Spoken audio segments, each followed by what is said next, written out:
Ceci est un livre audio autogénéré par Google. Introduction générale. Parler de la réforme fiscale sans une description sommaire de la genèse de l'impôt paraît absurde. Dès 2650 avant Jésus-Christ, les impôts étaient déjà perçus en Mésopotamie et en Égypte. Comme la monnaie fiduciaire, pièces et billets n'étaient guère répandus, les impôts étaient acquittés en nature. Travaux forcés pour construire les pyramides, pour cultiver les domaines royaux, mais aussi prélèvements forcés des récoltes, 20% des récoltes en Égypte. Dans la Bible, on trouve les fondements de l'impôt et de l'économie. Dans le premier livre de la Bible, Genèse 41/16-36, Joseph est appelé par le pharaon d'Égypte pour lui demander d'interpréter son songe. Je me tenais près du Nil et du fleuve, montèrent 7 vaches belles et grasses, après elles, montèrent 7 autres vaches laides et maigres. Joseph analyse ce songe en disant que les 7 vaches grasses représentent 7 années de croissance et les 7 vaches maigres 7 années de famine. C'est la première analyse des cycles de l'activité économique. Joseph recommande de faire des provisions de blé pendant les années d'abondance et d'utiliser ces provisions pendant les années de disette, afin que le pays ne soit pas dépeuplé par la famine. Cette recommandation s'apparente à une planification de l'activité économique, à la notion du surplus et de l'épargne. Ce passage souligne la nécessité de l'intervention de l'État dans l'organisation économique. Dans le Nouveau Testament, il est reproché à un serviteur de ne pas avoir pris d'initiative en ne faisant pas fructifier l'argent de son maître durant son absence.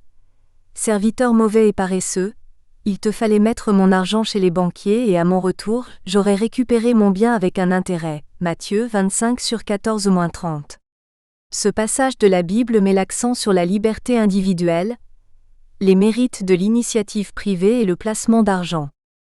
Dans Matthieu 17h24-27, il avait été réclamé à Jésus-Christ le paiement de l'impôt. Pour ce faire, Jésus-Christ avait demandé à l'un de ses serviteurs de se mettre au travail afin de payer l'impôt pour lui et pour son propre compte. Cependant, Jésus-Christ avait demandé à ce que les fils soient exemptés. Au regard de la réponse de Jésus-Christ, l'impôt apparaît comme un acte de solidarité, un acte d'incitation au travail.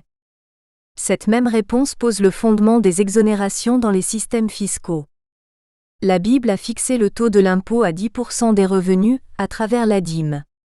Mais aujourd'hui, le taux de l'impôt pratiqué dans la quasi-totalité des systèmes fiscaux est bien au-delà de 10%. L'impôt a d'abord été un sacrifice aux dieux, via le prêtre. Pour les croyants dans l'Ancien Testament, Exode 25/1, Yahvé parle à Moïse, dit aux enfants d'Israël de prélever sur leurs biens une contribution pour Yahvé. Le fondement religieux de l'impôt est encore plus expressément marqué dans le Coran. Il n'existe en effet dans la loi musulmane qu'un seul impôt, la dîme aumônière ou zakat. Pour les musulmans, l'impôt est d'abord un rite de purification. Il constitue à ce titre l'une des 5 obligations religieuses imposées aux croyants, comme le pèlerinage à la Mecque, la prière ou le jeûne. L'impôt est une prescription du Coran. La composante religieuse de la fiscalité est donc indéniable à l'origine. C'est seulement ensuite que l'on passera par glissements successifs, du don paisible à Dieu, au don au prince puis au versement à l'État. La Bible interdit le comportement de fuite devant l'impôt ou d'évitement fiscal. Dans Malachie 3/8-10, il est dit que toute personne qui trompe Dieu dans les dîmes et les offrandes est frappée par la malédiction. Dans ce même passage, Dieu dit que la personne qui ne paye pas la dîme ne trompe pas Dieu, mais trompe toute la nation. C'est pourquoi, Dieu invite toutes les personnes d'apporter au trésor toutes les dîmes afin qu'il y ait la nourriture dans la nation. Ainsi, pour l'État, la personne qui se soustrait au paiement de l'impôt commet un crime envers tout le peuple car elle prive l'État des moyens nécessaires à l'accomplissement de ses fonctions régaliennes et économiques. La Bible réprime la rétention de l'impôt. Dans Lévitique 27/31, il est interdit la rétention de la dîme. Toute rétention de la dîme est frappée d'une majoration de L5e de la dîme. C'est le fondement des majorations ou des pénalités en matière de fiscalité. La Bible interdit également la corruption. Dans Actes 8h18-20, lorsque Simon vit que l'Esprit était donné par l'imposition des mains des apôtres, il leur apporta de l'argent et dit : « Donnez-moi aussi ce pouvoir afin que celui à qui j'imposerai les mains reçoive l'Esprit Saint. » Pierre lui dit : « Que ton argent aille à la perdition avec toi puisque tu as pensé acquérir le don de Dieu à prix d'argent. Simon a donc tenté de corrompre l'homme de Dieu. Le refus de l'argent par l'homme de Dieu est une preuve de condamnation de la corruption par l'Église. Cette condamnation se poursuit dans Luc 3h13, « N'exigez rien au-delà de ce qui vous a été ordonné », et dans Luc 3h14, « Ne commettez ni extorsion, ni fraude envers personne, et contentez-vous de votre solde ». Ces versets bibliques appellent à la moralité et au respect de l'éthique professionnelle. L'étude historique de l'impôt permet de distinguer une quadruple évolution du rapport entre impôt et individu. La première évolution relève du fait que l'impôt a perdu son caractère externe, tribut ou offrande religieuse, pour devenir interne et lié à la constitution même du groupe social. La deuxième transformation réside dans le fait que l'impôt est monétisé alors qu'au départ, il était payé en nature. La troisième évolution est que l'impôt est devenu un acte de consentement.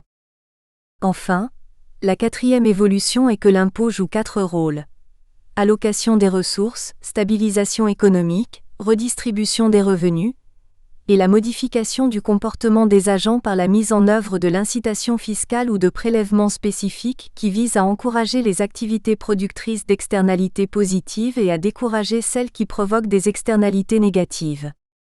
Nonobstant le consentement, le visage de l'impôt reste pour l'individu celui de la contrainte.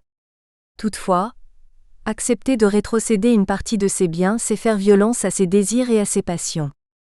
Cependant, l'impôt retrouve toute sa légitimité dans la mesure où il sert à financer des dépenses d'intérêt général dont la prise en charge par le marché est impossible ou inopportune. L'impôt permet l'existence d'un État qui assure la sécurité des biens et des personnes, protège l'exercice de leurs droits et garantit les conditions de liberté. Pour cela, l'impôt n'est pas seulement le témoin de la présence d'un État, il est aussi l'indicateur d'un système social qui permet à l'individu d'exister. Rechercher le consentement à l'impôt, c'est faire comprendre que sans impôt, pas d'État, sans État, pas de règles, sans règles, pas de société. Il va ainsi que sans démocratie, il n'existe pas de règles légitimes et par conséquent de consentement à l'impôt. L'impôt est payé par les contribuables, c'est pourquoi l'administration fiscale doit son existence à ceux-ci. Sans contribuables, pas d'impôt, sans impôt, pas d'État. L'administration fiscale a une nouvelle responsabilité, qui est celle de sa capacité à traiter le contribuable en usager, voire en client ou partenaire. Cette nouvelle responsabilité repose pour une bonne part sur la progression du consentement à l'impôt et la diminution des résistances à l'impôt. 3 leviers d'action permettent de renforcer le consentement à l'impôt. Le premier est l'adaptation de la loi fiscale dans le sens de la simplification et de la recherche d'un niveau de prélèvement et de modalités de répartition, maintenant un large consensus. Le deuxième levier est la réorganisation des administrations fiscales afin de développer le service aux contribuables volontaires et de bonne foi, et de cibler les moyens coercitifs sur les autres. Le troisième levier est celui de l'éducation, de l'information, de la communication sur la bonne utilisation de l'argent public. Malgré les fonctions jouées par l'impôt, théoriquement l'imposition est impossible si l'on se réfère scrupuleusement aux critères de Pareto, selon lequel une situation est optimale, si partant de cette situation, une modification des dotations des agents entraîne la perte du bien-être d'au moins un agent. L'imposition réduit le bien-être des agents, c'est pourquoi les économistes libéraux s'opposent farouchement à l'impôt. Pour ces auteurs, l'impôt est d'emblée inefficace puisqu'il brouille le système des prix par ses effets distorsifs, les prix étant une information essentielle au bon fonctionnement des marchés. Paradoxalement, certains économistes libéraux, Smith, Keynes, Barrow, reconnaissent que l'action de l'État est parfois efficace, éducation, santé, infrastructure, pour pallier les défaillances du marché qui limitent l'efficacité d'une économie purement marchande. Tous les économistes s'accordent à dire que l'impôt est nocif au fonctionnement de l'économie, mais qu'il permet aussi de financer les biens indispensables au fonctionnement de l'économie. Il se pose alors la question de l'arbitrage entre les effets distorsifs de l'impôt et les effets positifs de l'impôt. Si les effets distorsifs sont atténués par l'application des impôts forfaitaires ou par la limitation du niveau de la pression fiscale, Les effets positifs concernent la bonne utilisation par l'État des sommes collectées pour l'amélioration du bien-être des populations. Le débat sur la fiscalité n'est pas propre au Congo car il remonte à l'époque des mercantilistes, puis reconsidéré par les physiocrates et reste d'actualité dans tous les pays du monde. Le système fiscal congolais hérité du système colonial a connu plusieurs réformes. Malgré ces réformes, le système fiscal congolais ne paraît pas encore adapté à l'environnement culturel, sociologique et au niveau du développement économique et social du Congo. Un tel système fiscal ne peut que produire des effets distorsifs sur le système économique. Malgré que l'impôt soit un acte de consentement, son visage reste toujours celui d'une contrainte. C'est pour cela que certains auteurs ont comparé l'impôt à la mort. On peut à cet effet citer Benjamin Franklin qui disait « Rien n'est sûr en ce monde hormis la mort et les impôts », et Charles de Gaulle qui disait « Il y a deux invariants en ce monde, la mort et l'impôt ». Pour leur part, les économistes libéraux s'opposent farouchement à l'impôt du fait que l'impôt brouille le système des prix alors que le prix est une information essentielle au bon fonctionnement des marchés. Malgré tout, l'impôt retrouve sa légitimité dans la mesure où il sert à financer les biens publics, c'est-à-dire les dépenses d'intérêt général dont la prise en charge par le marché est impossible. En d'autres termes, l'impôt permet l'existence d'un État qui assure la sécurité des biens et des personnes et qui protège l'exercice de leurs droits, garantit les conditions de la liberté. C'est pourquoi l'impôt n'est pas seulement le témoin de la présence d'un État, il est aussi l'indicateur d'un système social qui permet à l'individu d'exister. L'impôt joue un rôle fondamental dans tous les pays du monde, et il doit être payé par les contribuables. Le contribuable est donc au cœur des préoccupations de l'administration fiscale car sans contribuable, pas d'administration fiscale, sans administration fiscale, pas d'impôt, sans impôt, pas d'État, sans État, pas de règles, sans règles, pas de société et sans société, pas de démocratie. Dans un État moderne, l'impôt joue au moins quatre fonctions. Une fonction financière qui consiste à financer les charges publiques. Une fonction économique qui fait de l'impôt un instrument de relance et de stabilisation économique. Une fonction sociale qui fait de l'impôt un instrument de redistribution des revenus et des richesses.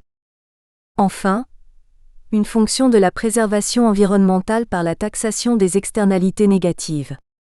L'impôt joue ces quatre fonctions à travers la manipulation de quatre assiettes imposables à savoir les revenus des personnes physiques et morales, le capital ou le patrimoine, la dépense, c'est-à-dire la consommation, et les externalités négatives.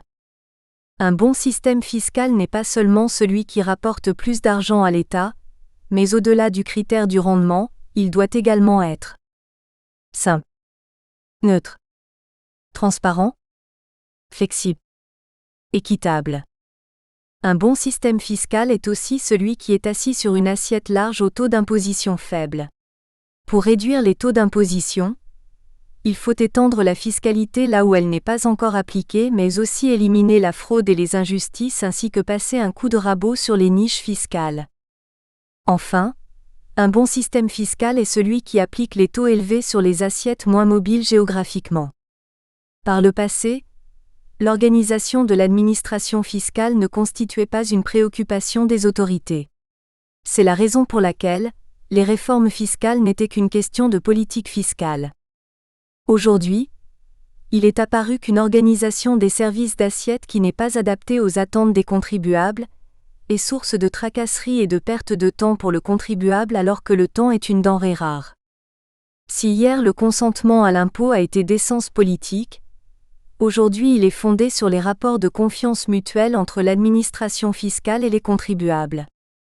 Cette nouvelle alliance fait que le contribuable est désormais considéré comme un partenaire, ce qui fait que l'administration fiscale doit désormais l'associer à l'élaboration des réformes fiscales. Il s'agit d'une approche participative.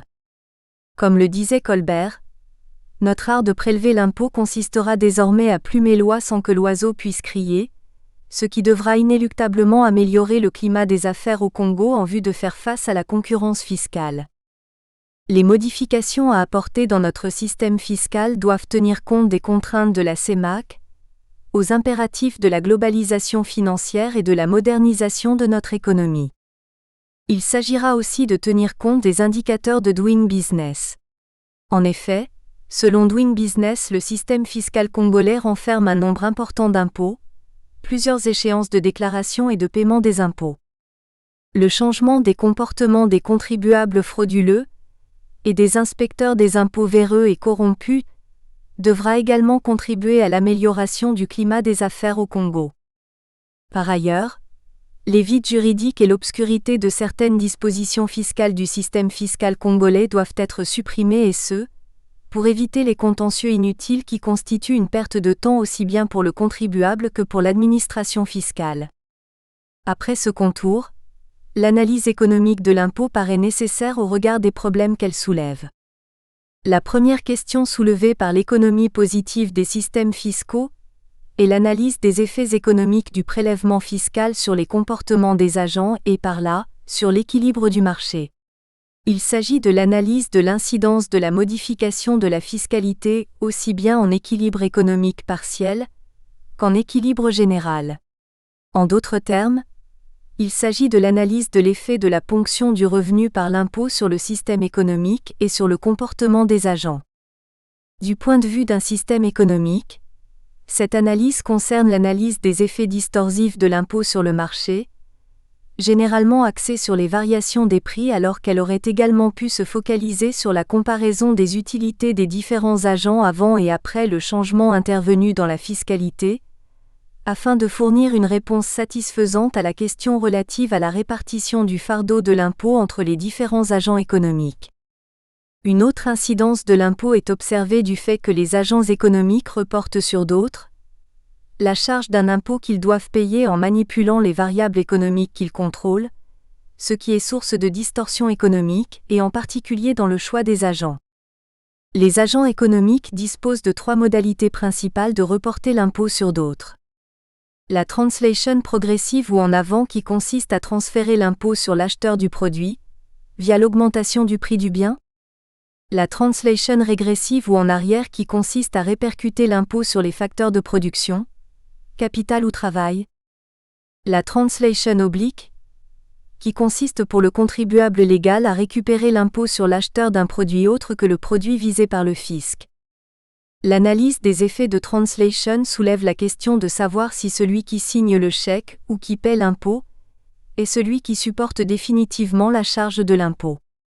À ce niveau, il convient donc de distinguer l'incidence formelle ou légale, qui signe le chèque ou qui paye l'impôt, à l'incidence économique ou finale, qui supporte définitivement la charge fiscale. Par ailleurs, lorsqu'un gouvernement lève une taxe sur un produit, qui paye cette taxe ? 3 réponses sont possibles à cette question, les producteurs, les consommateurs ou les deux à la fois. Le choix de celui qui paye passe par une analyse de l'incidence fiscale de celle-ci. Admettons que la taxe sur le consommateur TVA est de 20%, le prix devrait augmenter de 20%, et que si le prix augmente de 20%, la demande baisse de 10% et si la demande baisse de 10%, l'offre du producteur baisse de 10%. Or, pour une offre inférieure correspond un prix inférieur. Admettons que le prix baisse de 5%, le résultat final sera le suivant.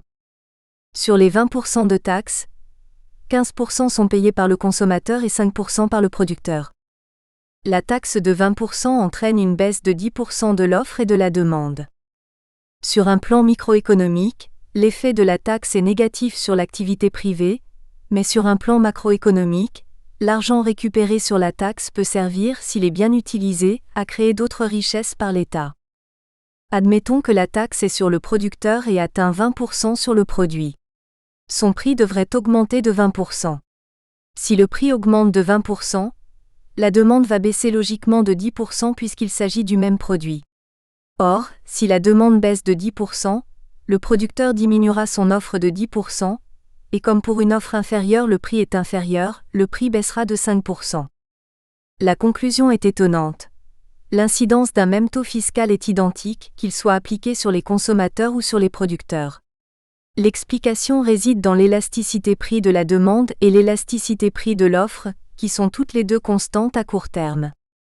La situation est différente lorsqu'il s'agit des taxes sur les salaires. Lorsqu'un ouvrier touche un salaire au Congo, c'est un revenu net dont on a retenu les cotisations sociales.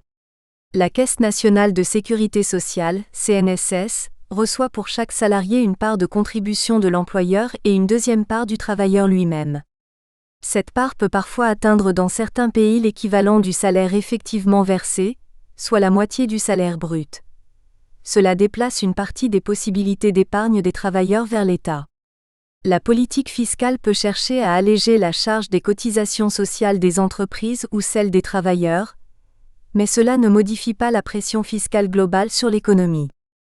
L'incidence fiscale réelle reste toutefois liée à l'évolution de l'offre et de la demande.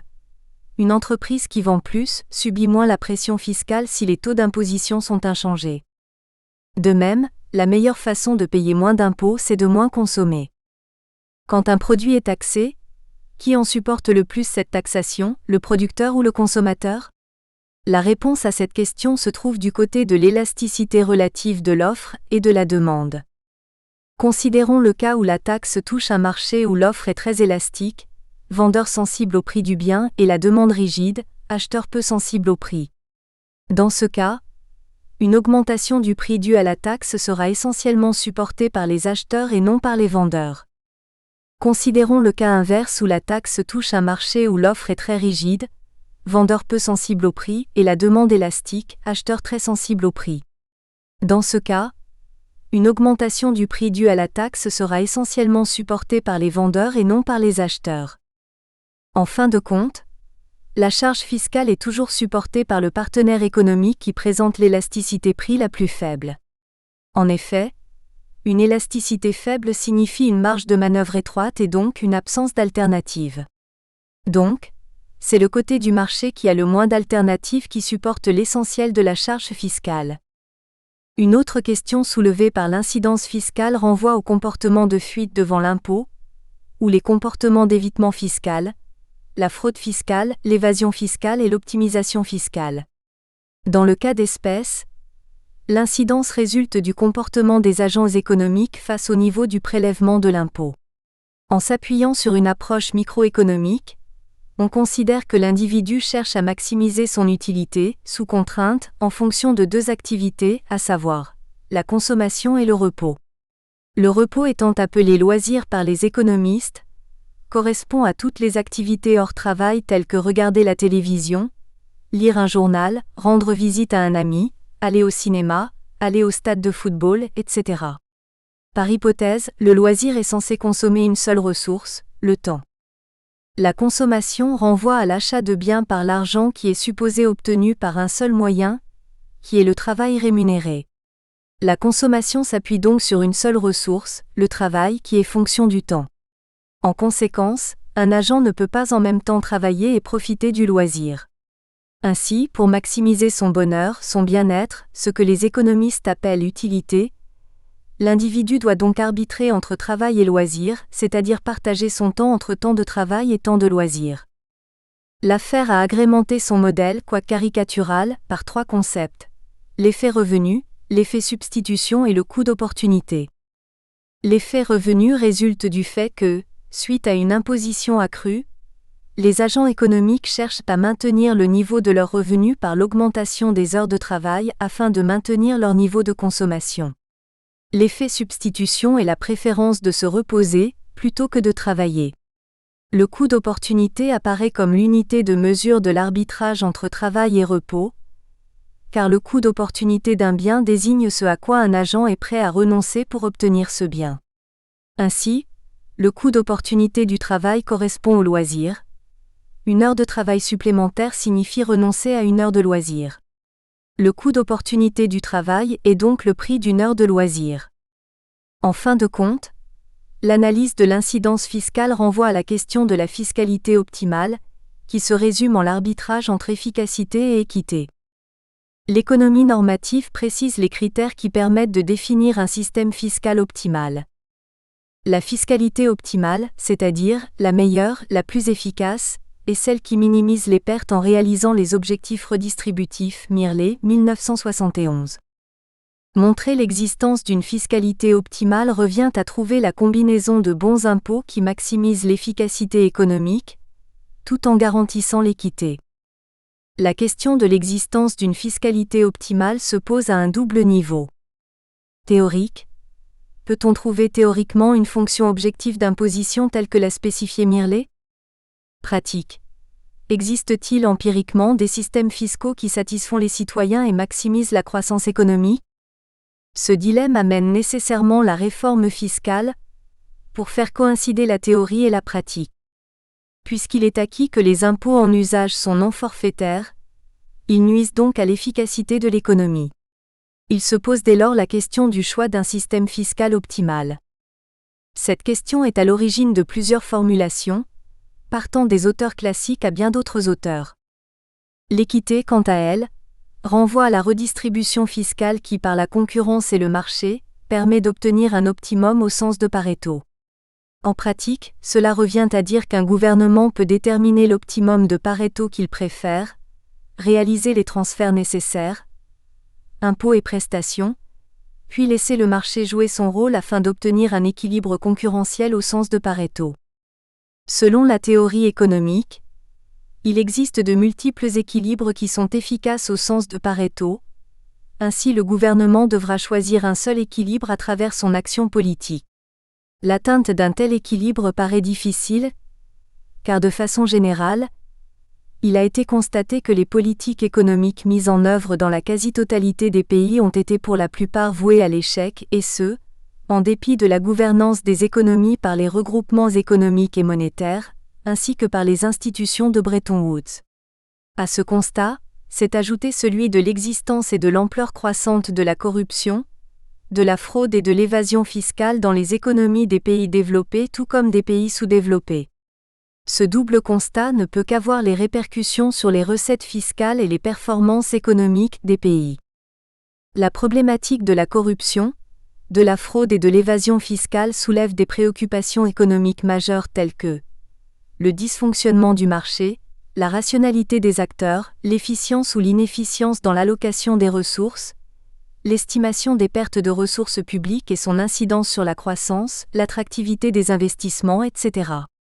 La corruption, la fraude et l'évasion fiscale ont des répercussions sur l'élasticité des recettes fiscales.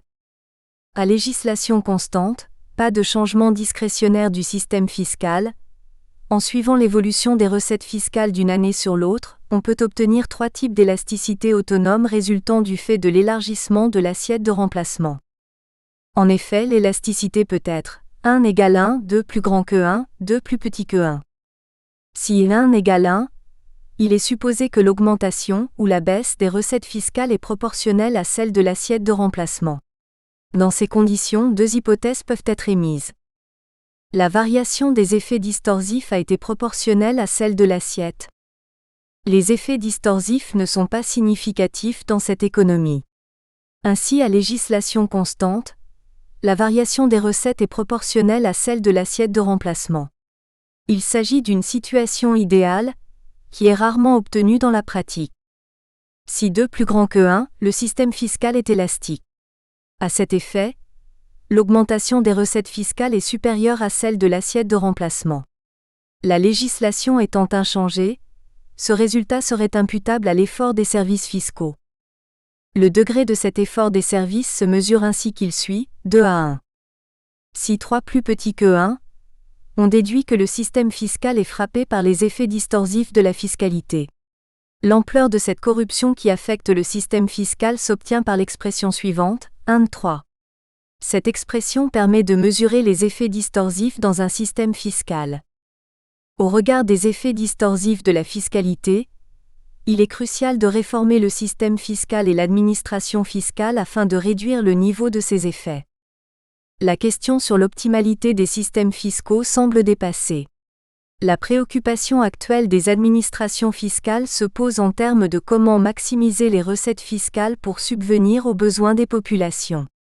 Au-delà de l'application de la théorie des élasticités inverses, dans le contexte particulier des pays de l'Afrique subsaharienne, besoin est de moderniser les systèmes fiscaux en les adaptant à la gestion de la TVA, en instituant l'analyse des risques et les critères de performance, en généralisant les contrôles, et en incitant les contribuables au civisme fiscal. Mais aussi faire que les systèmes fiscaux de ces pays soient progressifs et non régressifs. Les systèmes fiscaux de ces pays doivent élargir leur matière imposable en instituant une fiscalité sur les externalités négatives. À cet effet, les externalités négatives doivent désormais figurer parmi les matières imposables dans les systèmes fiscaux. La question de l'imposition des externalités négatives soulevée en économie par Arthur Pigou en 1920, en termes de principe du pollueur-payeur, puis par Ronald Coase en 1960 en termes de droit de propriété, a connu un rebondissement depuis le rapport Brundtland 1987 pour les Nations Unies. C'est depuis ce rapport que le concept de développement durable a pris son essor. La conférence de l'ONU à Rio en 1992 a repris cette idée en la faisant reposer sur 3 piliers: le progrès économique, la préservation de l'environnement et la justice sociale. Au-delà de ses fonctions d'allocation des ressources, de stabilisation économique, de modification du comportement des agents économiques et de la redistribution des revenus, la fiscalité est devenue un puissant instrument de la préservation de l'environnement. À cet effet, elle peut drainer des recettes substantielles aux États africains. C'est pourquoi, la maximisation des recettes fiscales dans les pays africains peut également passer par l'imposition des externalités négatives. Toutes les questions sur le changement d'un système fiscal doivent être formulées dans le cadre d'une réforme fiscale. Comment alors mener une réforme fiscale ? Quels sont les fondements doctrinaux devant guider la réforme fiscale ?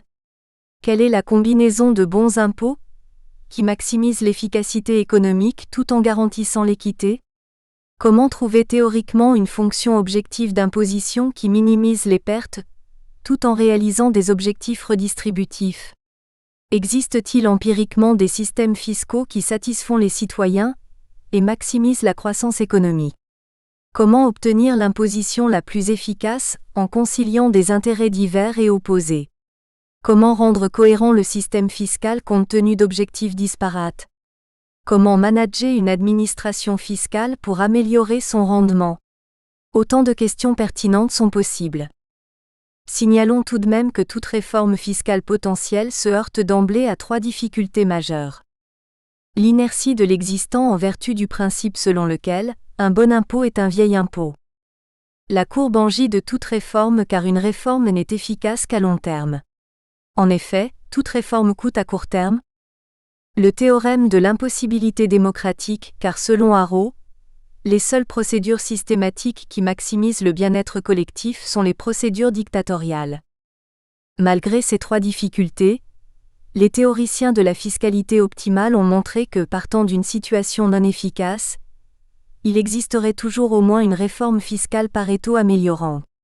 Toute réforme fiscale, pour être efficace, se doit de convaincre les agents économiques que l'effort sera uniformément ou équitablement réparti. Les problèmes soulevés dans cette introduction conduisent à diviser le contenu de cet ouvrage en 3 parties. La conciliation de la réforme de la politique fiscale à celle de la réorganisation de l'administration. Première partie. La prise en compte des effets de l'intégration dans les politiques fiscales. Deuxième partie. La question du changement de management dans une administration fiscale. Troisième partie. Première partie, impôts et administration fiscale. L'impôt joue 3 fonctions qui sont la fonction financière, la fonction économique et la fonction sociale. La première fonction fait de l'impôt un instrument d'allocation des ressources. La deuxième fait de l'impôt un instrument d'intervention économique, relance ou stabilisation. Enfin, la troisième fonction fait de l'impôt un instrument de la redistribution des revenus. Au-delà de ces 3 fonctions traditionnelles de l'impôt, en s'appuyant sur le principe du pollueur-payeur d'Arthur Pigou, 1920, et sur les droits de propriété sur l'environnement de Ronald Coase, 1960, la définition d'une 4e fonction de l'impôt paraît fondée. L'impôt joue également la fonction de préservation de l'environnement. Dans chacune des 4 fonctions, est associée la fonction politique de l'impôt qui est en fait incluse dans chacune d'elles, car chaque gouvernement manipule le dispositif fiscal à des fins politiques en vue de se faire réélire. Un gouvernement qui veut se faire réélire peut procéder à l'utilisation de l'impôt comme source de financement des besoins de la grande majorité de la population dans un but électoral, ou baisser les impôts qui frappent la majorité de ses électeurs potentiels. Dans le cadre de la fonction d'intervention économique, un gouvernement peut opérer le choix sur la baisse de certains types d'impôts en vue de favoriser la consommation ou l'investissement des électeurs potentiels. Concernant la fonction sociale, un gouvernement procédera à la baisse du taux d'imposition des revenus des personnes physiques ayant des revenus moyens, augmenter le taux d'imposition des personnes physiques ayant des revenus élevés, et exonérer les détenteurs des revenus faibles, le cas échéant, octroyer à cette dernière catégorie et aux non-détenteurs des revenus des transferts. C'est ce que Milton Friedman a bien voulu intituler par l'impôt négatif. Nonobstant ces fonctions, l'impôt est géré par l'administration fiscale qui remplit traditionnellement la mission d'asseoir, de liquider, de recouvrer et de contrôler l'impôt. Ces missions traditionnelles ne peuvent plus être les seules à jouer par l'administration fiscale. En effet, l'amélioration des performances est désormais censée être au centre des préoccupations des administrations fiscales. Dans le cadre de l'amélioration des performances, l'analyse des risques est devenue un instrument essentiel du management d'une administration fiscale.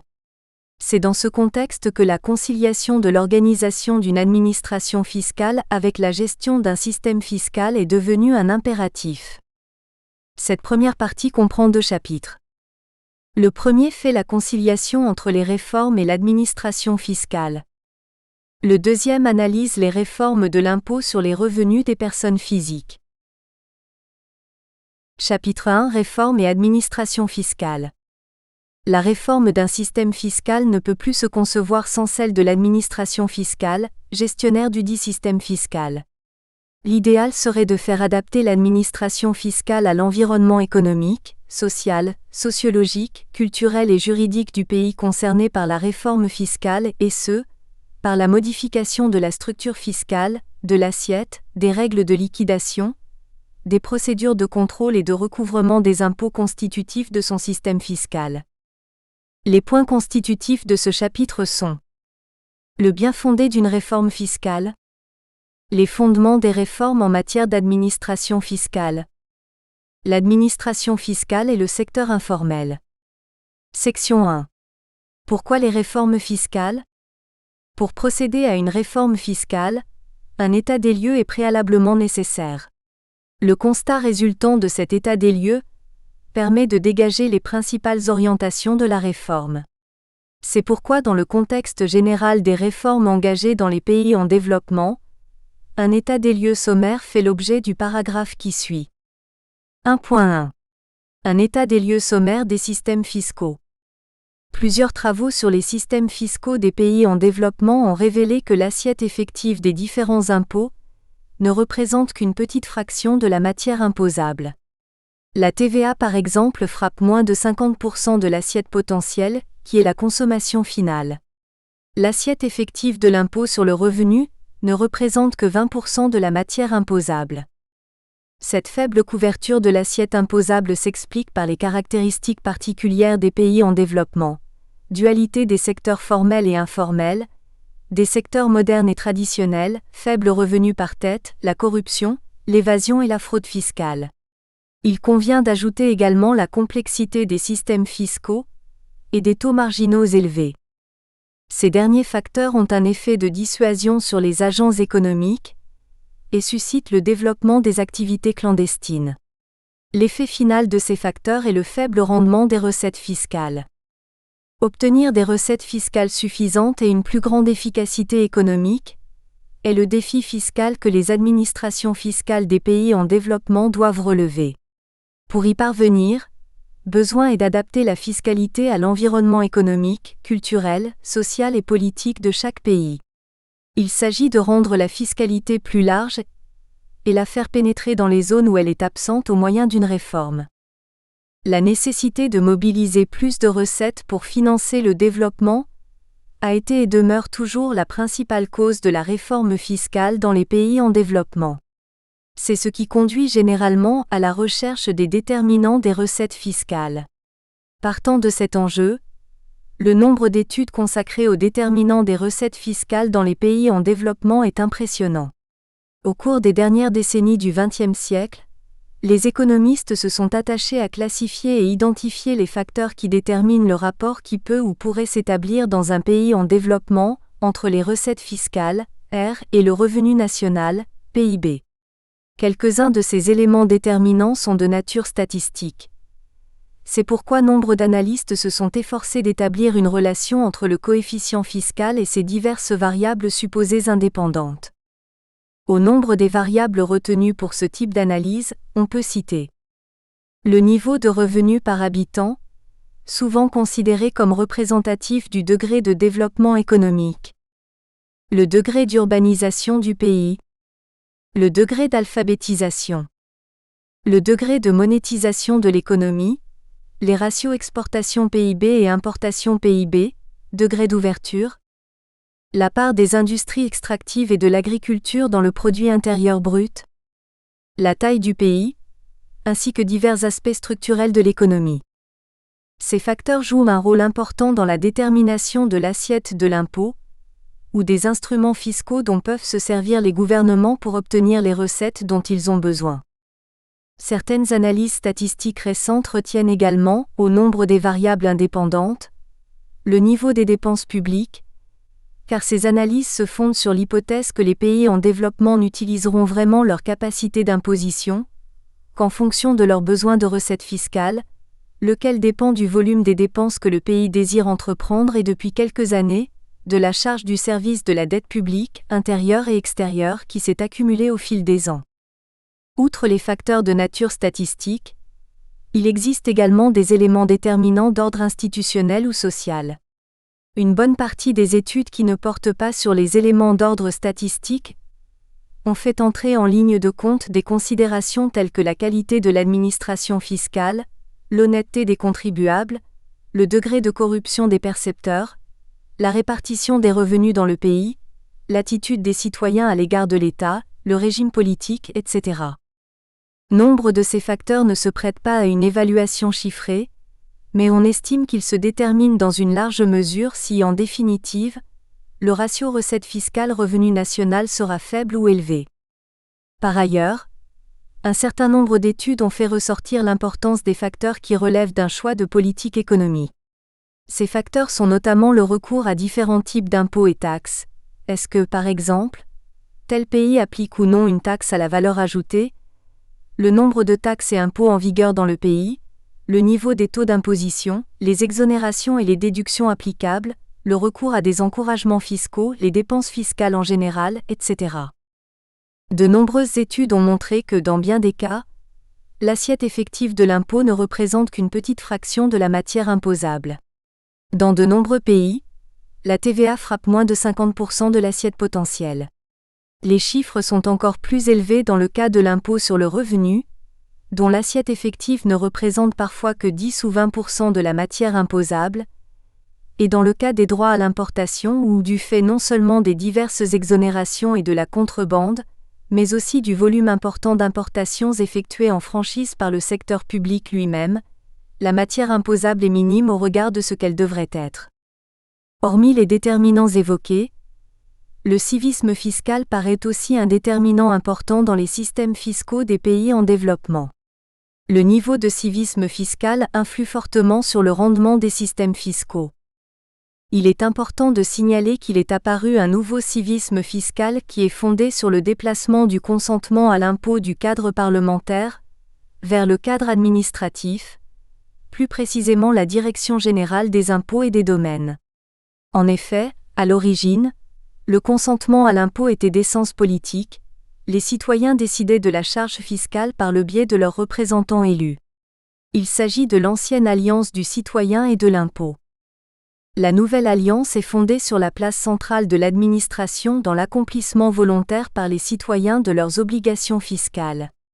Il s'ensuit finalement que le civisme fiscal classique s'appuie sur la confiance du contribuable dans le processus politique de décision.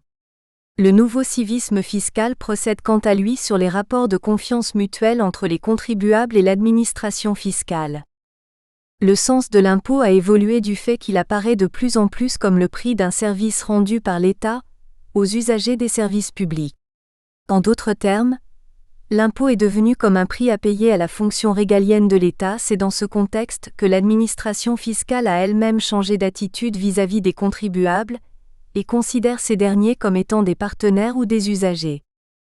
Le nouveau civisme fiscal est également fondé sur la responsabilisation à la fois du contribuable et du fisc, en vue de garantir la sécurité fiscale pour les entreprises et les particuliers, mais aussi pour l'administration fiscale. Cette sécurité fiscale se fait à travers la charte du contribuable, la procédure du rescrit fiscal et par les accords préventifs tels que les accords préalables sur les prix de transfert. La charte du contribuable définit les droits et les devoirs du contribuable et de l'administration fiscale. La procédure du rescrit offre à tout contribuable la possibilité de saisir l'administration fiscale pour un avis sur la régularité fiscale d'une opération qu'il envisage de réaliser. Enfin, les accords préalables sur les prix de transfert sont les accords établis entre l'administration fiscale et l'entreprise en ce qui concerne la méthode de calcul utilisée. En effet, il est important que les entreprises sachent élaborer et justifier leur calcul des prix de transfert. C'est sur cette base que tout rehaussement des prix pratiqués doit être conforme à ce qui a été convenu préalablement. Le schéma suivant présente le degré du risque en fonction du niveau de civisme fiscal. Un faible niveau de civisme fiscal engendre un niveau de risque très élevé. Par contre, un niveau de civisme fiscal élevé induit un niveau de risque très faible. Face aux différents degrés de risque, l'administration fiscale se doit de mettre en œuvre les stratégies visant à promouvoir le civisme fiscal. Vincent de Paul Coupe-Pézan 2010, conseiller à FRITAC, lors de la restitution de la mission d'assistance technique le 3 septembre 2010 à Brazzaville, a fait correspondre selon le degré de risque les stratégies de promotion du civisme fiscal comme l'indique le schéma ci-après. Figure 1. Risques et stratégies de promotion du civisme fiscal. Source: Travaux de restitution à FRITAC, Brazzaville, septembre 2010. Le degré de civisme fiscal permet d'évaluer le gap fiscal dans un système fiscal. Le gap fiscal est le manque à gagner des recettes fiscales suite à l'incivisme fiscal des contribuables. Le potentiel fiscal dans le cadre de ce paragraphe se définit comme les recettes potentielles découlant de la matière imposable qui intègre le champ d'application, conformément à la législation en vigueur du pays considéré. Ici, le concept de potentiel fiscal est restrictif. Potentiel fiscal égale impôt jamais payé plus impôt perçu après contrôle. Plus impôt payé spontanément. Il n'est pas évident de calculer avec exactitude les impôts jamais payés. En effet, les recettes fiscales potentielles sont le produit de l'assiette conformément à la loi fiscale par le taux d'imposition théorique. Le tableau suivant, élaboré à l'occasion des travaux de restitution d'une mission d'assistance technique d'AFRITAC en septembre 2010, permet de comprendre le concept de gap fiscal et de potentiel fiscal. Figure 2. Le gap fiscal. Source: Travaux de restitution à FRITAC Brazzaville septembre 2012. Le gap fiscal net ou écart fiscal est l'écart existant entre le montant d'impôt qui devrait être payé en application de la loi et le montant réellement payé. Cet écart résulte de la fraude fiscale ou des erreurs involontaires commises par le contribuable ou le fisc. Les méthodes disponibles pour mesurer l'étendue de l'évasion fiscale et de l'écart fiscal se répartissent en deux catégories: les méthodes directes et les méthodes indirectes. Les premières se fondent sur des enquêtes ou des entretiens réalisés auprès de contribuables choisis de manière aléatoire. Les secondes consistent à utiliser les statistiques disponibles pour comparer les données relatives aux revenus et aux avoirs fournis au fisc avec les informations en matière de consommation et d'épargne émanant d'autres sources. Méthode indirecte. Méthode directe. Source: Guide de gestion des risques à l'usage des administrations fiscales 2004. Il est nécessaire de combiner plusieurs de ces méthodes, en vue de garantir un résultat fiable. Ces estimations ne peuvent toutefois donner au fisc qu'une idée de... Nous espérons que vous avez apprécié cet aperçu. Pour continuer à écouter ce livre audio sur Google Play Livres, utilisez le lien dans la description de la vidéo.